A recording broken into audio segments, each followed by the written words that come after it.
Hey guys, Uncle Jay here. This story takes place when I was in my 30s and I was living on my sailboat, and my three jobs were pro wrestling, jousting shows, and doing stunt work on shows like 1,000 Ways to Die. And I was getting more butts than an ashtray back then. God, I miss those days. Anyway, so getting back into this story here. We were doing a lot of jousting shows, tons of them, and we had a big show in Northern California, the Northern California Renaissance Fair. Very huge event. And we had 2 heroic nights and 2 villain nights, and they each had their squires. Well, I was in charge of booking the squires, and it was imperative that these squires were pro wrestlers. We had Jarek Matthews, we had Handsome Johnny Starr. We had Liga Rivera, who later would go to wrestle for Hood Slam as Batmanuel. And we also had Tyler Rust, who wrestled for Ring of Honor, New Japan, and WWE. And the reason why I insisted that the squires were pro wrestlers is because during the games competition, where you're spearing the rings and you're hitting the quintain and you're throwing the spear into the target, we wanted the squires, the villainous squires, to cheat for their night to win. And then that would ensue like a little high spot, if you will, where they'd fight each other. And while that was going on, that gave the knights time to get their helmets on and get armed up for the joust. That way there was no dead spots on our show. Example, Liga Rivera, he would stop the quintain. Like, my knight would hit it and it would spin. You get a point for every 360 degree rotation, and Liger would go up there and stop it, and the crowd would boo him and everything. And we had this spot where I would get my bullwhip and I would send it out at his head, and he would drop prone. He would drop flat on his belly on the ground there.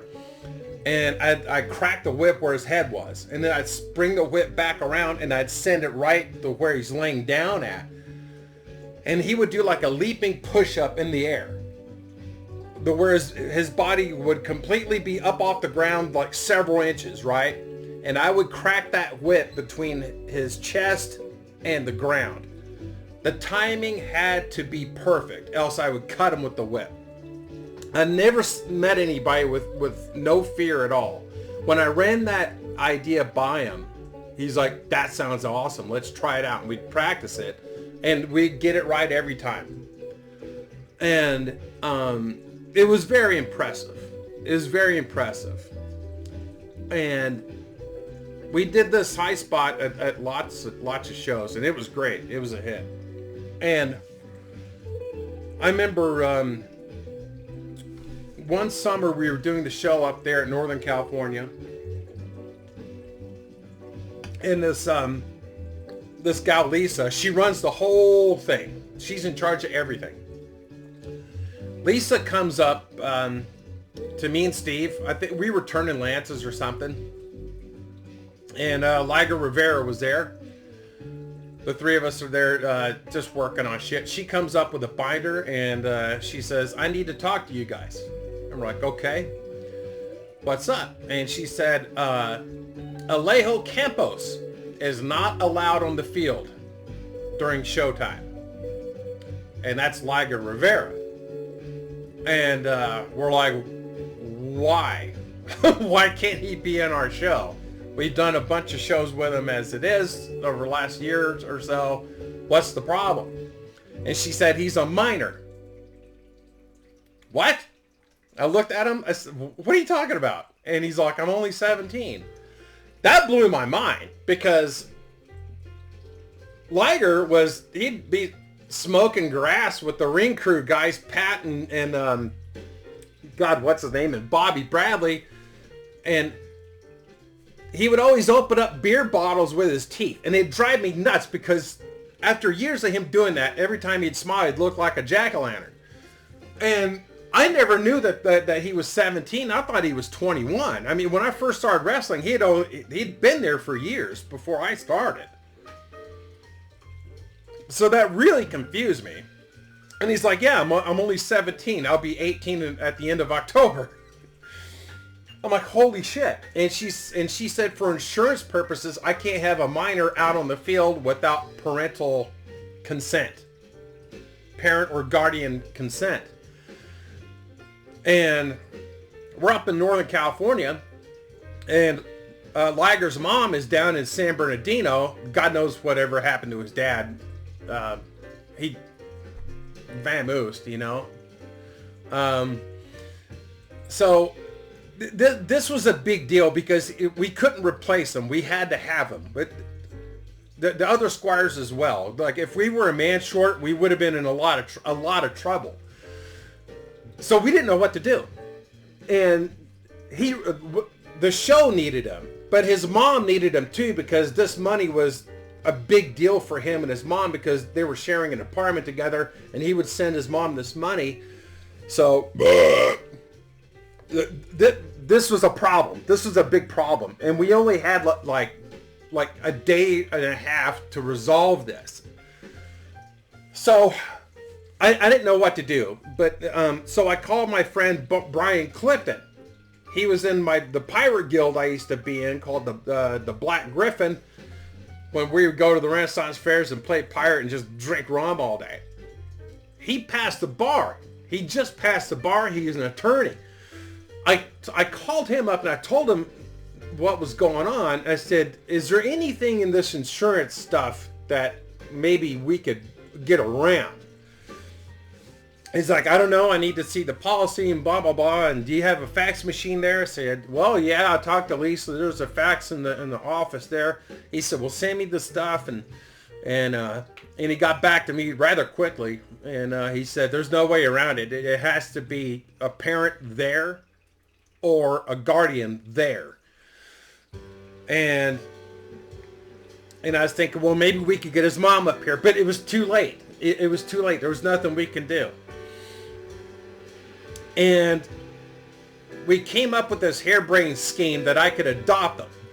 And so what we did was, she had to get his birth certificate and a bunch of other paperwork and have a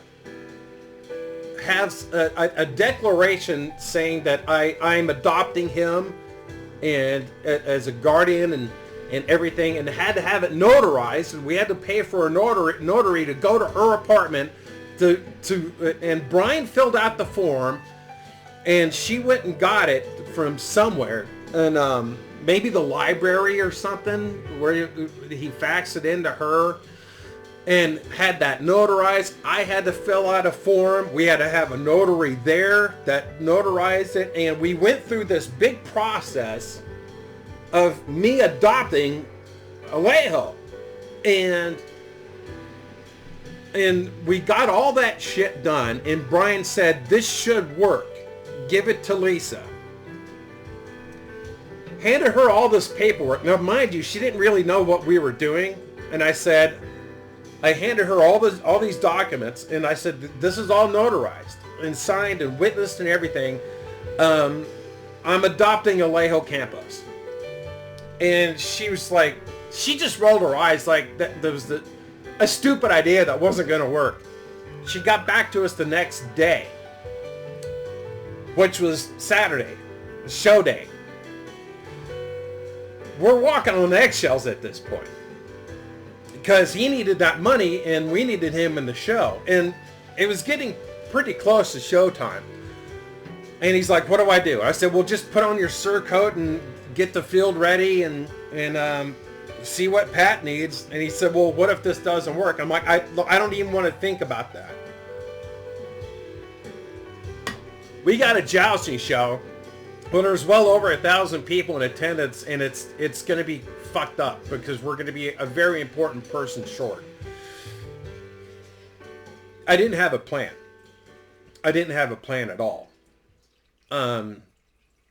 Lisa came up to me and Steve. We were working on some comparisons and shit. And she said, where's Alejo at? We went and got him. He came over and she looked at him. She looked at me and she said to me, she said, congratulations, you're a father. he's allowed on the field. And I'm like, woohoo! So I adopted a 17-year-old Mexican kid. And he would call me on Father's Day and say, hey, Pappy, happy Father's Day, thinking about you. And it made our relationship a lot tighter and much more hilarious. And yeah, I forgot all about that. And yeah, so Alejo Campos, Batmanuel is my son. So anyways, yeah, I just thought of that because I'm seeing a lot of Mexican stuff in the news lately. And oh yeah, I adopted a Mexican kid. Thought I'd share that story with you. If you enjoyed it, please subscribe. I'm trying to get to 100,000. All right, high fives and boners, and I will catch you on the next one. Love you guys. See ya.